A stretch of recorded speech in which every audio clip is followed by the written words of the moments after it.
Okay, sorry.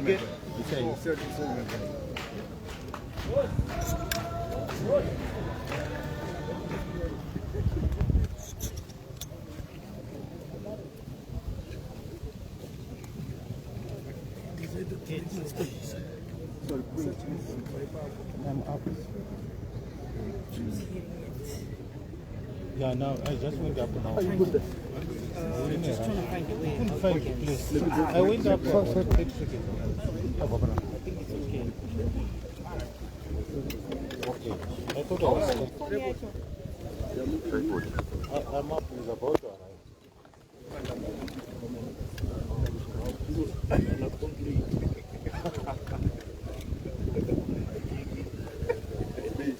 Yeah, it's face.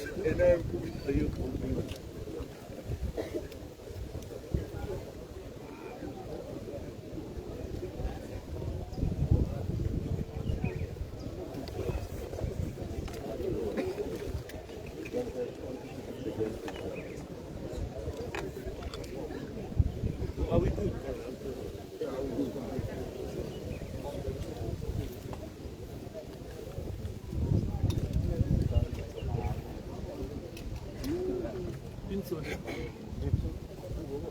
Oh, sorry.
This rope big.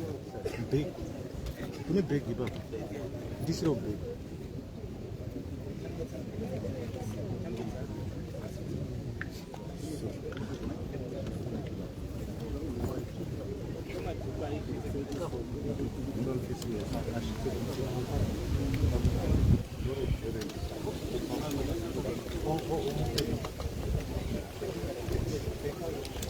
You good? You go to settle. What's up?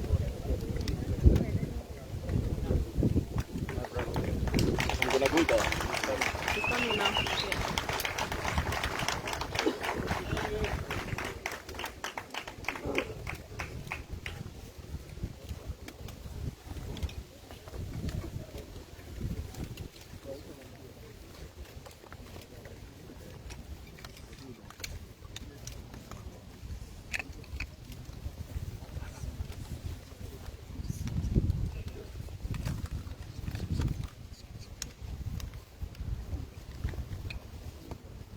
Thank you very much, colleagues.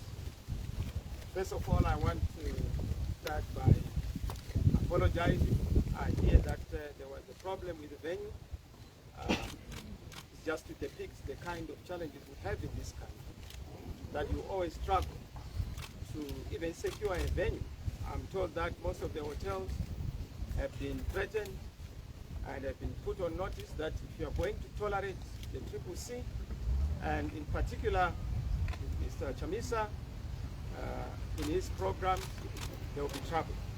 So I must apologize because we're supposed to start right on time.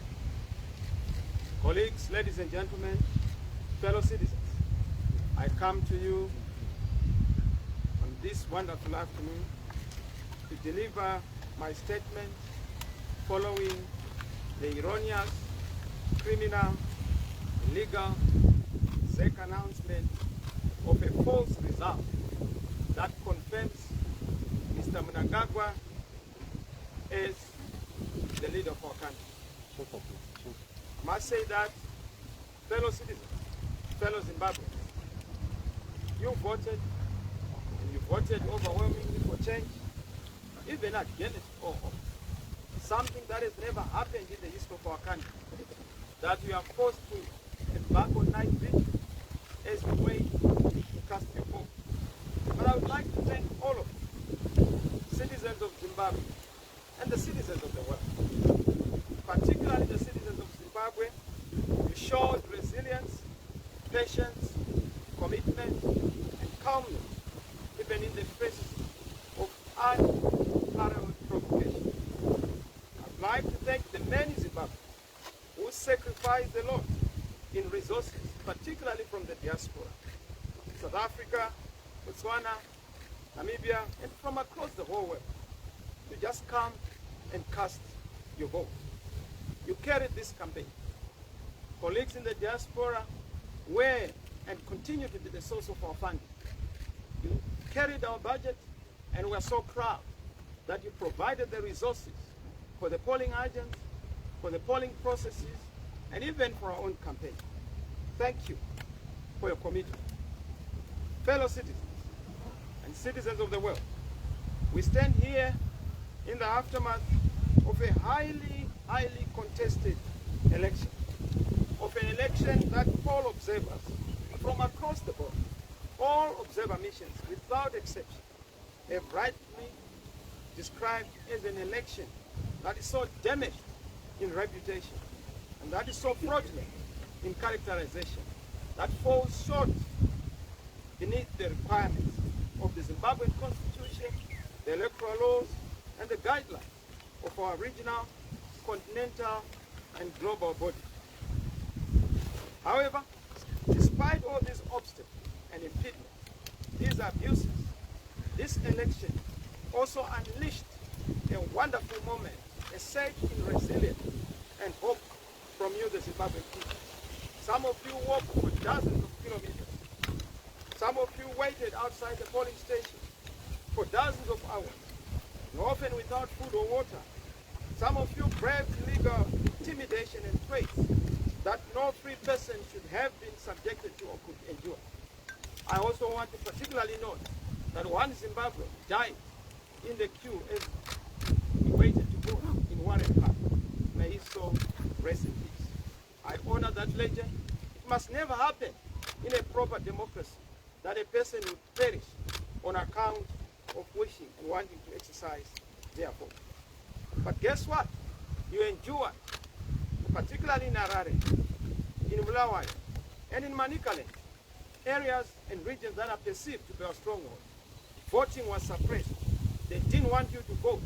In the rural areas where they were voting, they were forcing them and intimidating them, commanding them to vote for ZANU-PF or First Day. That command voting is illegal.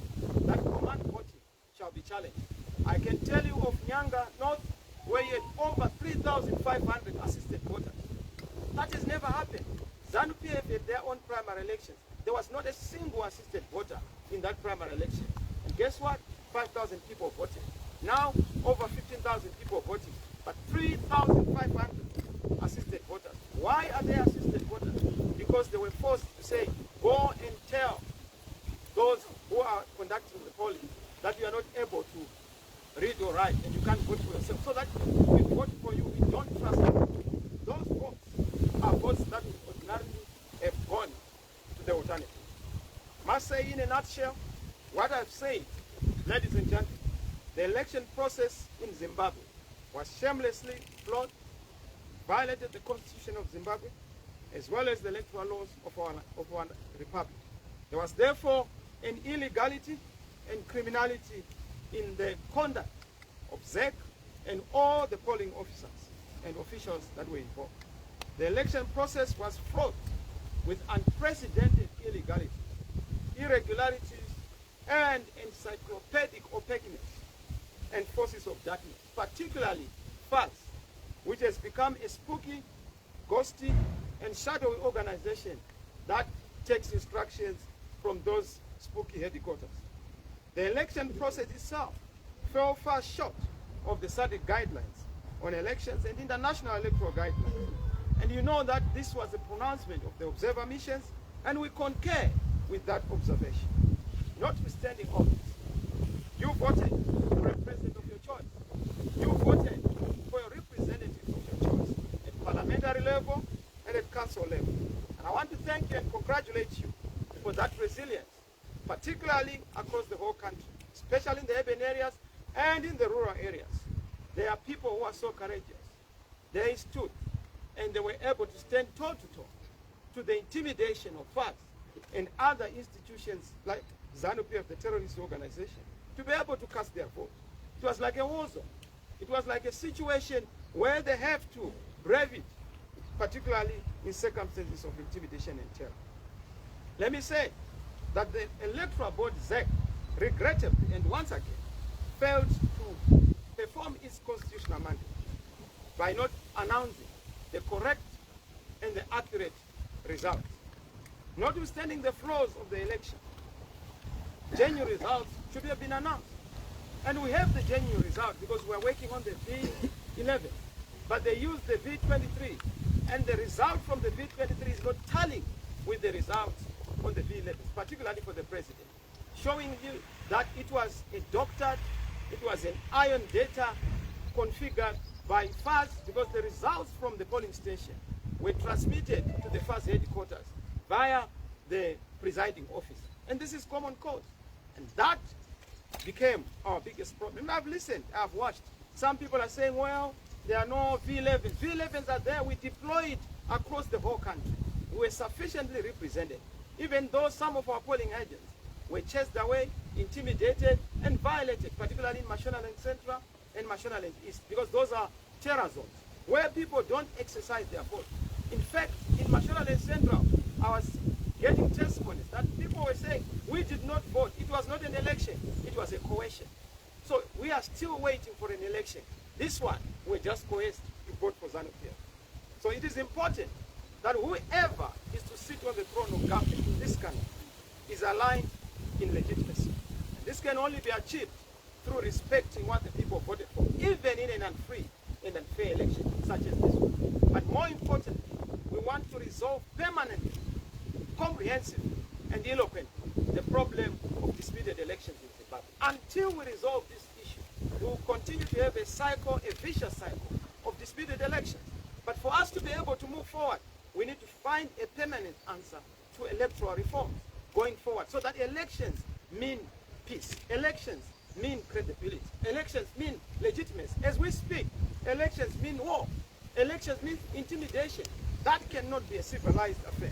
That cannot be a civilized expectation. We went into this election conscious of the electoral environment process, particularly the flawed nature of our electoral process. And we're very fine with that. We made a conscious decision. We knew that we were going into a flawed process, we were jumping into a sewer pond, and we knew that we would not come out there without smelling. Yes, we are smelling, but we never budgeted for this kind of smell that we have taken, particularly the announcement of a false result. We had a flawed voter registration process, a flawed delimitation process, we had a flawed nomination process, you know, the double candidates and the first concept. You know, we had a flawed voters' roll. We also had a flawed adherence to the law in terms of affixing the voters' roll onto a polling station. We went into the election without all those. We had a flawed ballot. We had a flawed printing of the ballot paper. Can you imagine? People waiting to cast their ballot and they're being told that the ballot paper is being printed. It's in the printing press, and wait for it. As it comes, it's still hot. You're supposed to vote. It has never happened. It shows you how shambolic the process was. It was a flawed electoral environment. There was a flawed electoral environment in the sense that there was widespread, particularly in the urban areas, in some parts of the rural areas, widespread suppression of the vote, inflation of the vote, manipulation of the vote, but in rural areas, widespread intimidation of the voters. Why would you need a poll survey at a polling station on a polling day? To do what? To ask what question? But it tells you that we have people who are bizarre, who do not believe in choice and the dignity of the people. They believe in dehumanizing others. And that is an issue to be challenged. And I must say, despite all this, given the assurance that we got from ZEC, we have seen that the election process itself has not passed the test of constitutionality, legality, and legitimacy. You are aware that on the 23rd of August, some people were not allowed to vote. And Harare ended up having a deficit of about 700,000 voters who did not participate in voting. It's legendary. It's almost half of the voters who did not participate. In the rural areas, I've told you about FAS, which is a spooky and bogus outfit created to terrorize, threaten, intimidate people, even interfere with the electoral process, including the printing of millions of full-color print flyers that were dissuading people from voting on the day in question, allegedly and purportedly having been authored by myself. But again, that propaganda shows you that those who authored it knew what they were trying to do. Because you must then marry it to the issue of ballot papers that were not delivered in time, particularly for the local authorities, because they did not want people to exercise their vote. Now, let me say, having said this, what are the next steps? What should the nation expect? There's going to be change in Zimbabwe. Whether ZANU-PF people want it or not, it's not going to be easy, but there shall be change. We will not wait for 5 years. There has to be change now. And we are going to lead in making sure that change comes to Zimbabwe. We put a full stop to this thing.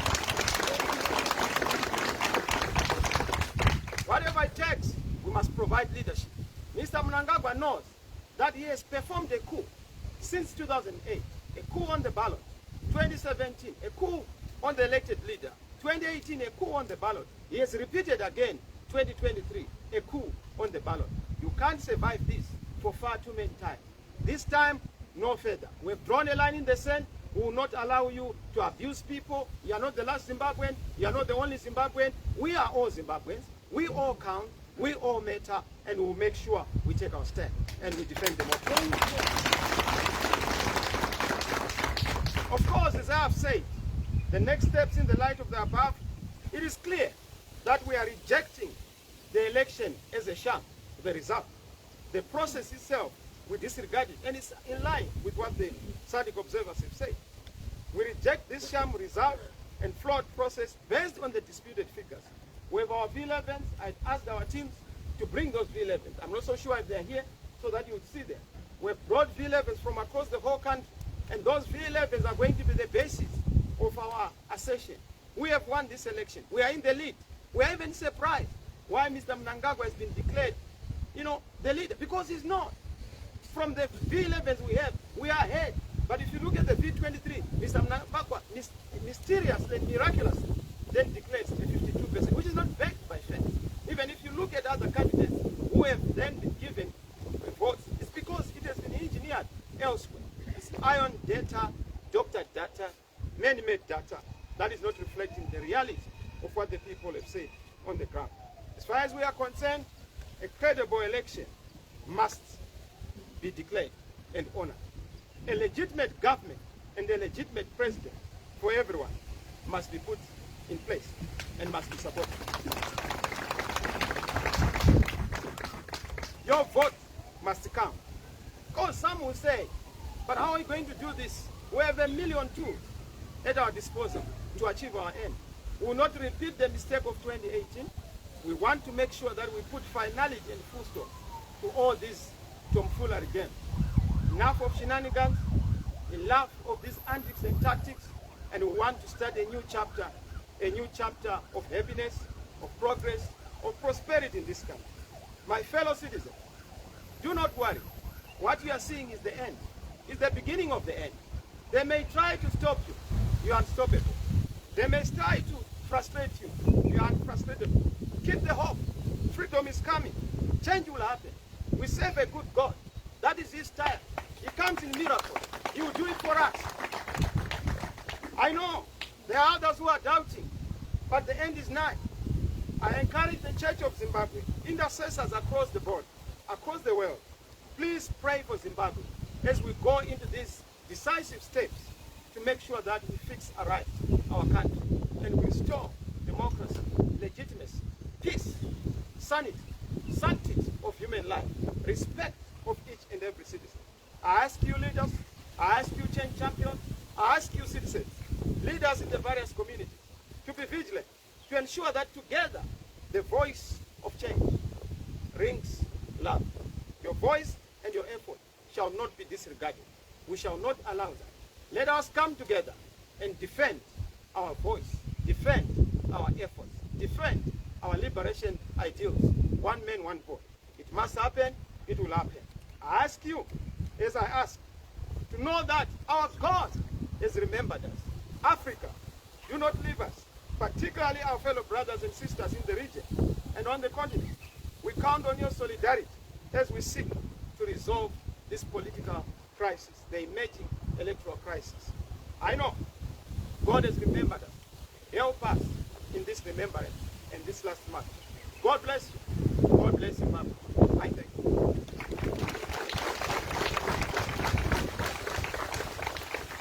I thank you, members of the press. I would have taken persons, but today I just come to deliver a statement. And I thank you. Our press guys are going to take your questions. We are also available if you want to ask questions for clarification. We thank you. God bless you. Just one question. In short, what's the next step for you? The next step is that we are ready to form the next government on account of correcting all the errors that we have identified. We have the results and we are going to form that government. That's the next step. Have you embarked on a diplomatic offensive to take your message across to... We are on a peace offensive, we are on a diplomatic offensive, and we are going to take an offensive stance in a progressive and democratic manner to make sure that the voice of the people is respected and ultimately the voice of God reigns in this country. I think. Are you going to court? Are you going to court?